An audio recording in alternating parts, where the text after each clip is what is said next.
Hello and welcome everyone, I am Madals and this is another StarCraft 2 England cast. Now today I have got game 1 of a best of 3 and it is from the Russian StarCraft League, the RSL, and it is between Empire's BratOK, who is the blue Terran player in the lower right, and he's up against LiquidTaeJa, who is the red Terran in the top left. Now TaeJa, of course, everyone will know from Team Liquid. BratOK, I have cast quite a lot of his games, a great Empire player, so this should be a really top series. It is of course a TvT Terran v Terran, and that makes me happy because we should be in for some cool strategic play, some innovative thinking, that was hard to say, in terms of dropping, in terms of how you position your unit, trying to get counter attacks, dealing with the siege lines, all of those sort of things. Now, so far, a variation already. We've got TaeJa there getting down that supply depot, forming a wall off. BratOK not going for a wall off at all. He's just sitting there like, nah, gonna build a supply depot in my base. Again, it's only a slight difference, but it's a fractionally different strategy, which is nice to see. Now, of course, this is the GSL version, I believe, of the map. I forgot to check. Do apologise for that. But there is a supply depot there, and of course, well, it's Antigua.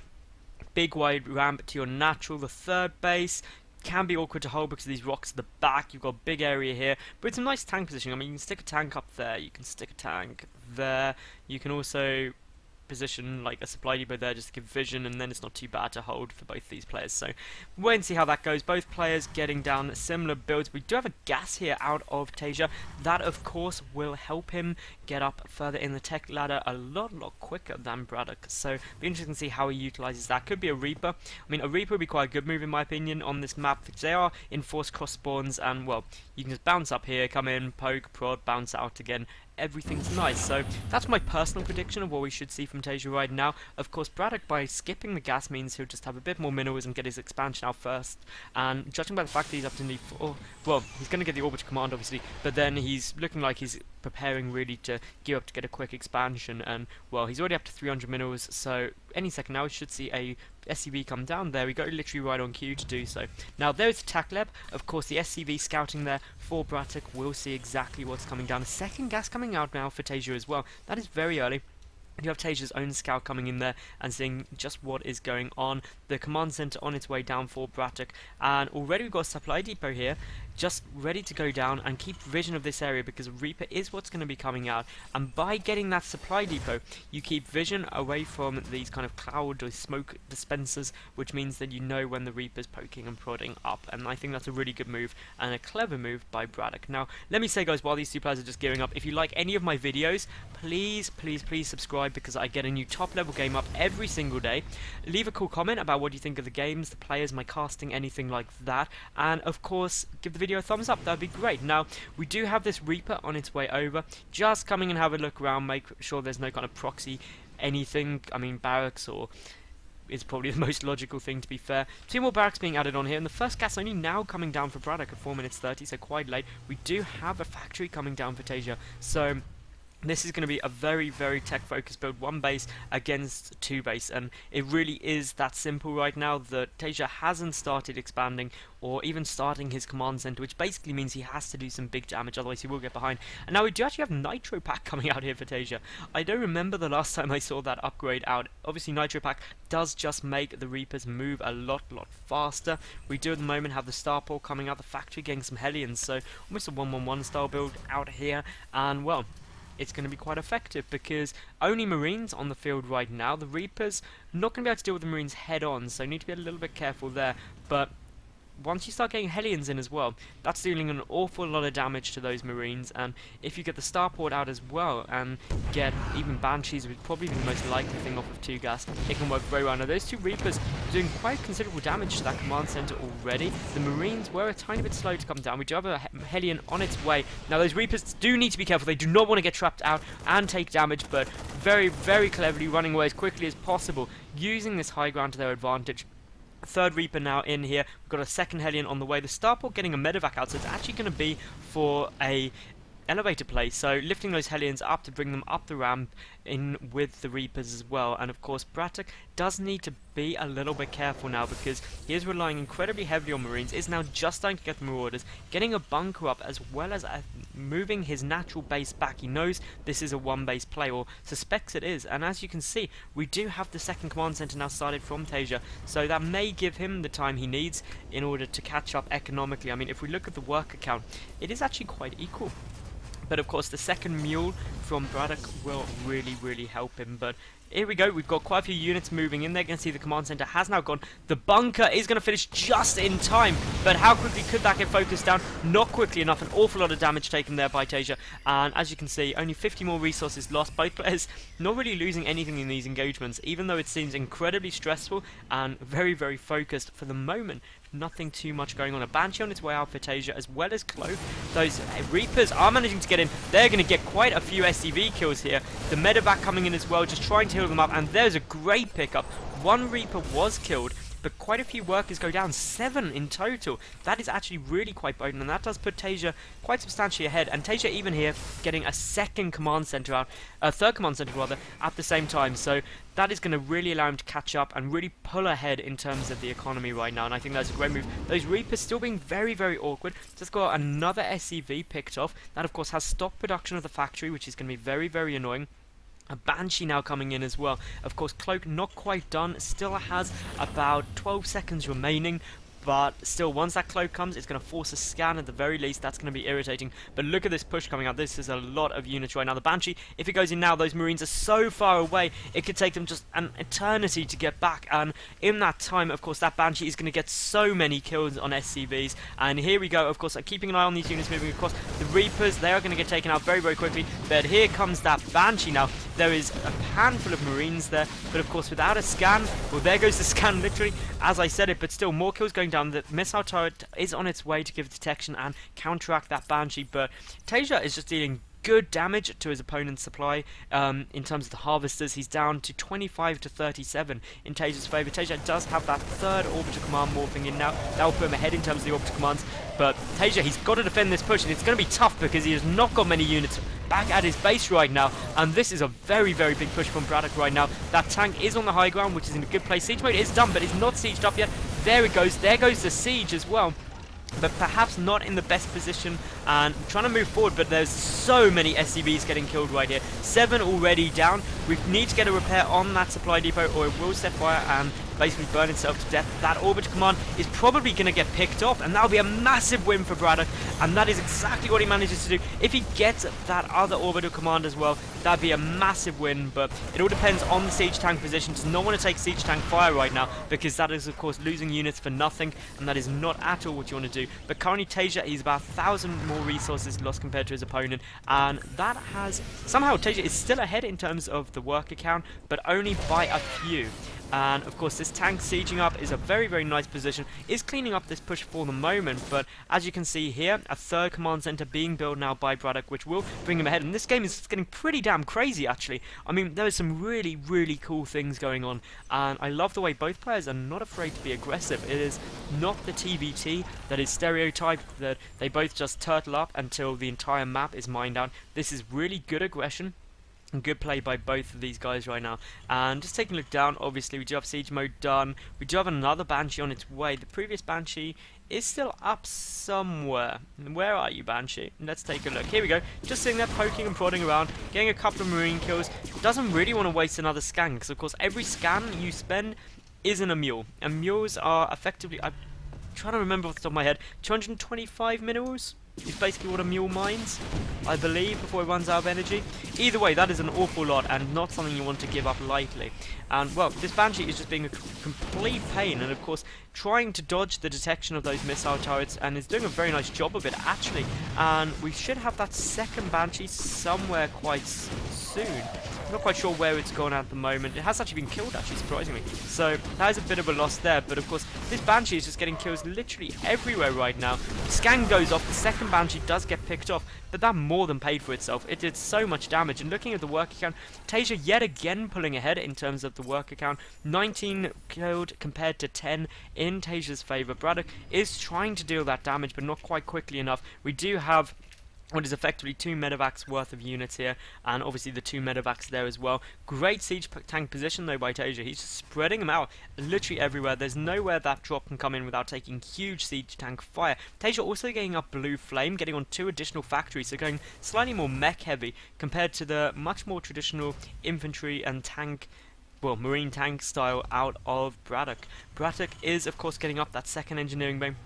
Has got the +1 Terran infantry weapons already done. +1 Terran infantry armor is finishing up. Got a big double drop coming in here. But look at how much damage those siege tanks are doing to the Marines. That is absolutely huge. Meanwhile, we do have a push at the front, but still more tanks are there. And those units are not getting out of the range of the tank. They are trying to split as best they can, but quite a lot go down. The drop at the main base has been taken out. The bunker of the front has died though. And now it all comes down to how well TaeJa can defend this. How many SCVs is he going to lose? Well, there's only a handful of units there at the moment. There's no point tanking the damage with siege tanks. You need to leave them unsieged at that point, because otherwise they take so long without doing damage that they can die completely. TaeJa with a Raven out there as well, and that was, in my opinion, a very, very nice push by BratOK. He didn't lose too much. He's still engaging more cost effectively. He does have that 3rd orbital command up. The 3rd orbital command only just is already up for TaeJa. He's getting a 4th one. Oh my god, TaeJa, he loves those orbital commands and command centers, but why on earth not? We've got an engineering bay coming out now. So up until this point, of course,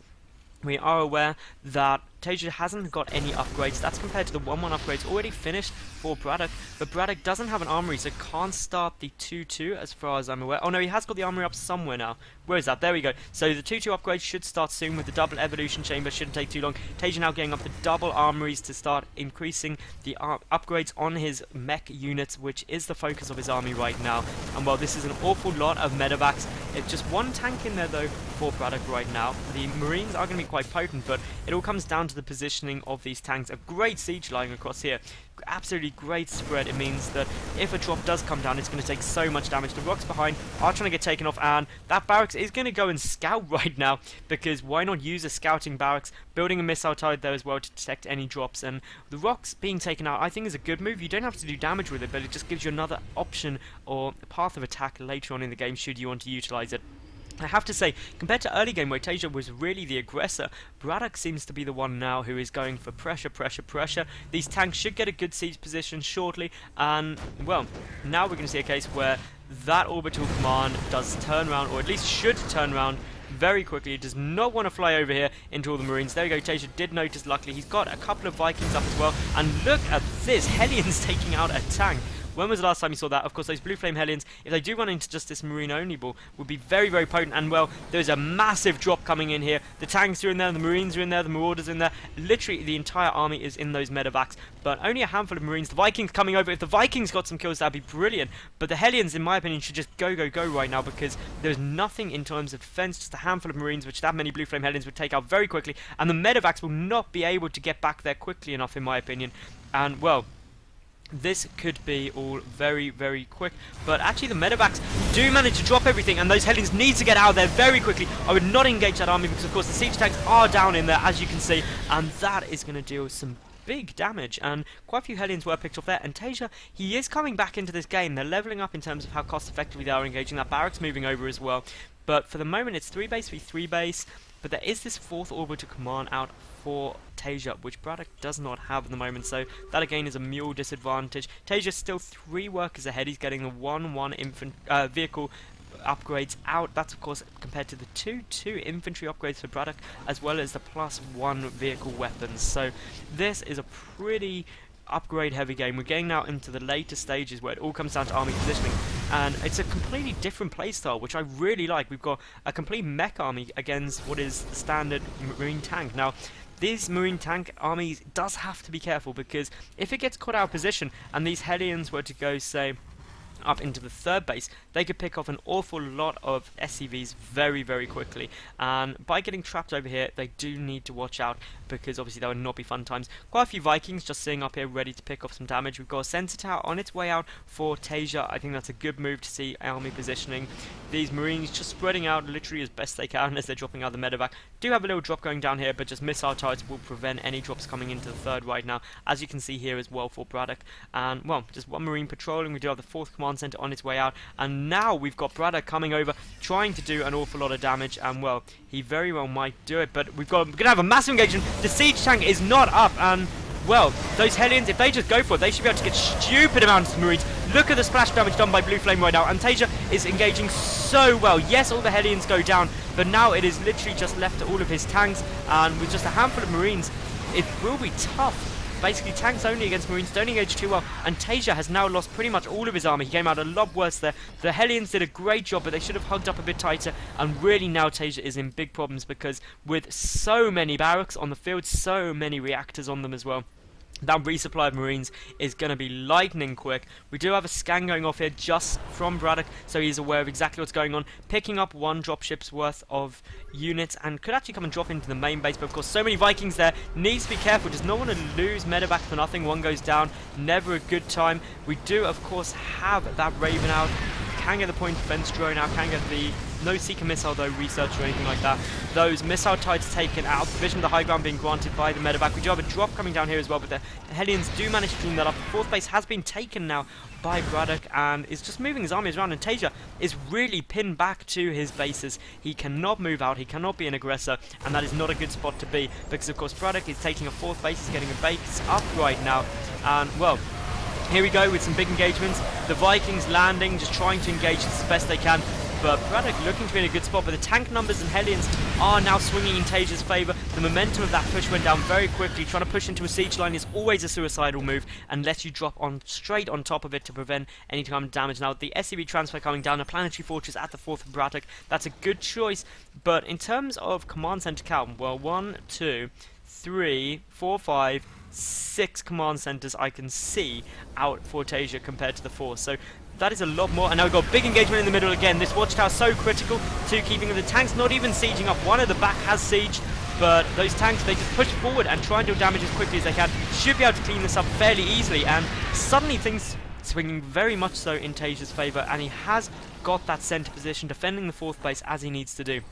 It is not going to be fun at all for BratOK trying to push through that now. Those Hellions are taking some fire for no apparent reason, but a double expansion coming down here now for TaeJa, taking his 4th and 5th. That will allow him to catch up. In terms of the work count, they are exactly equal, so the mules are what are going to really make the difference, and TaeJa does have a couple more mules, as you can see here, just muling away like mad. 7 mules out right now for TaeJa compared to the 1 of BratOK, and here we go, another good engagement, but to be honest, BratOK seems to have a slightly better position. TaeJa does have the high ground, which will prevent those siege tanks moving, but of course they can loop over the top and attack from the other side. So the scan's going off for both these players now. Another tank gets picked off, and for the moment, TaeJa is leveling this back up. He's engaging very cost effectively, exactly how he needs to. A tank does die for absolutely nothing there, which is never what you want to do. That is not how you be cost effective. We do have the +3 Terran vehicle weapons on the way out for TaeJa. He does have the +2 vehicle plating, and now a nice little sandwich move. Those Marines coming in from behind with those tanks and will pick off so many. A little Marine clump does deal good damage right there, but still there are more tanks out at the moment for TaeJa compared to his opponent. The siege goes up, a Viking landed, and of course being a point blank range, the siege tanks can't engage it, and well, until the Marines came up, nearly a tank taken out by a single landed Viking, which would have been absolutely insane. We do now have TaeJa moving up. He's transferring a lot of SCVs to his 5th base. The 4th base has to be abandoned because ultimately siege tanks up here will pick off all of that. So BratOK in a good position. This game absolutely sensational so far. I am loving it. And just looking around, we do have a drop here for BratOK with a medevac with 15 HP. So it is bold taking all of your units in a medevac with so little health. Of course, that planetary fortress will now die very quickly, and that will yet again level up the bases, but a 5th command center on its way out for BratOK right now, so he is going to try and take a 5th base, that center expansion, because he does now feel confident that he has the watchtower there. But this is a great move by TaeJa. If you can't engage them head on, just push straight through, but some scans from both these players absolutely on the money. 2 Hellions go around just to come and check out, see what's going on. Both players are mined out at their main and natural, or rather BratOK will be very shortly, so it all comes down to these additional expansions. attrition. So both players currently on 2 mining bases effectively, but need to be careful what happens next. Medevac drop would be quite potent, should he be able to get down, but of course with the Viking there, that would all get cleaned up very quickly. Of course the Blue Flame Hellions will help as well. And actually BratOK seems to be cornering himself a little bit here. This is not what you want to be doing. You don't want to get yourself pinned in a corner, because of course TaeJa could just loop around and try and pin him off, but this is really a stalemate game where neither player wants to engage head on. They've got to worry so much about those siege tanks. Scans just going off absolutely everywhere. TaeJa trying to find out exactly where BratOK's army is.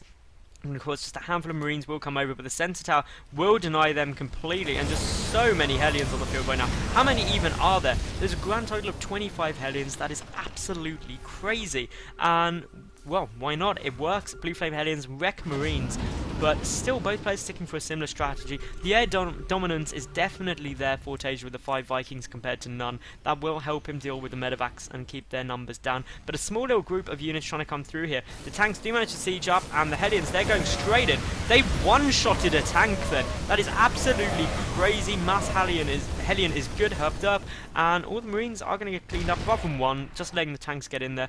Good spread on these tanks so far for BratOK, except he's unsieging some of them now. He's just trying to defend this fourth base rather, so important, and now come in with a drop as well.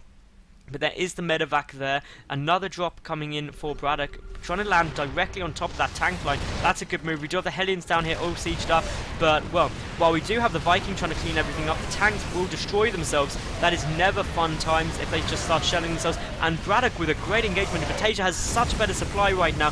BratOK trying to split up his army in order to deal this multi-pronged damage, split up the mech army of TaeJa, but TaeJa is just cleaning it up piece by piece. That is not fun. The Vikings even landing to get in on that. And in terms of cost effective, they are literally even. That is so mad. This game has just been so close so far. And well, some tanks go down. That is absolutely diabolical for BratOK, because obviously now he's lost all of his tanks. He's at 114 supply to 181, which is so far in TaeJa's favour. The worker count though is still exactly the same. The base count still the same, but that's soon to change because BratOK is taking his 5th base now. It's in a vulnerable position. He's now at both sides of the map. He will struggle so much in order to defend all of that.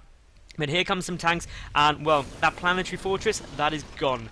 There is no way I foresee BratOK being able to defend that. That means one dead planetary fortress will be up shortly, and while you can repair it as much as you want, that's of course time you're not mining. And here we go, we've got a massive push coming straight into the natural base here for TaeJa, and this may just be it because all of BratOK's army is out of position, but it's going to go for a counter push. Are the tanks going to go back to try and defend? We will wait and see all of TaeJa's army coming back now to try and engage this force. The Hellions do need to be careful, forcing a siege up from BratOK, and TaeJa now is going to try and get the complete surround. Not the best positioning you could hope for. A couple of Marines coming into the 5th base, and there is the GG from BratOK, who knows that he is out of position and cannot win this game. So guys, that was a brilliant game 1 of this best of 3. If you did enjoy it, please comment, thumbs up and subscribe, and flick over to my channel, and I will see you at game 2 any second. Thanks for watching.